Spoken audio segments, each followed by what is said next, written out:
But that's the theory. Let's see it in action. I'll start with the log service I was already talking about. So in component A, I will add this log service by simply importing it.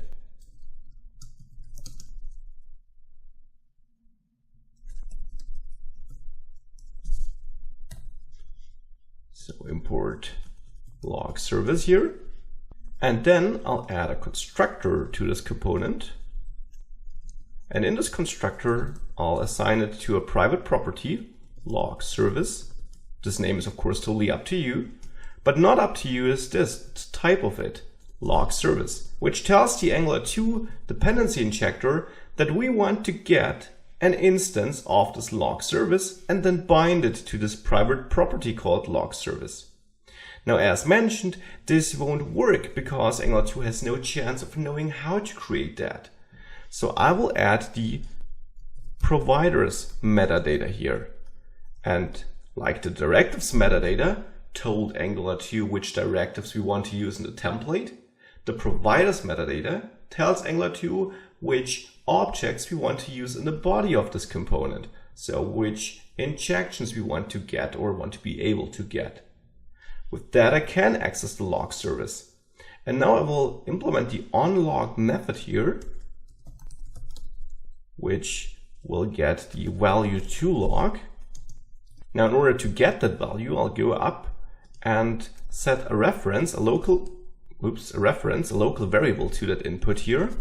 And then I pass this input value. So I'm using this local variable syntax I explained in an earlier module, where you're able to access the data in your template, and this local variable, this input reference here, is set on this entire input element. Therefore, I can access all the properties of such a HTML input element, and one of those properties is the value property.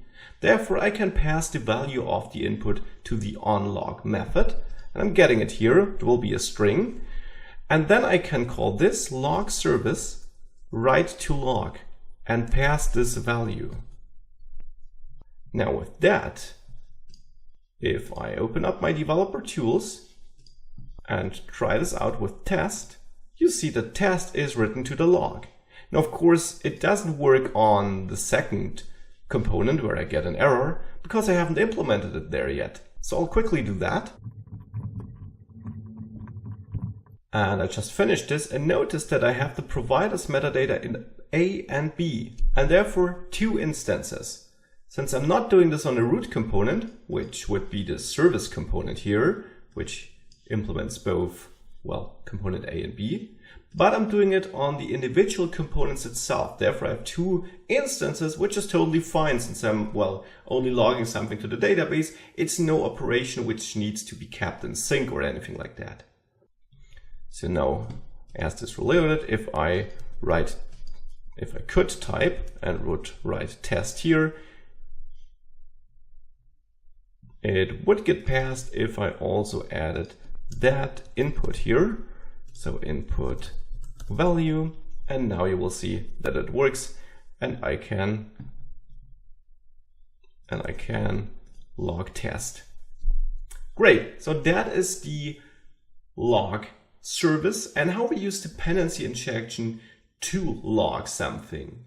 In the next lecture, I'll have a look at a data service and at the more interesting topic of having only one instance, and also soon at how to inject services into services. See you there.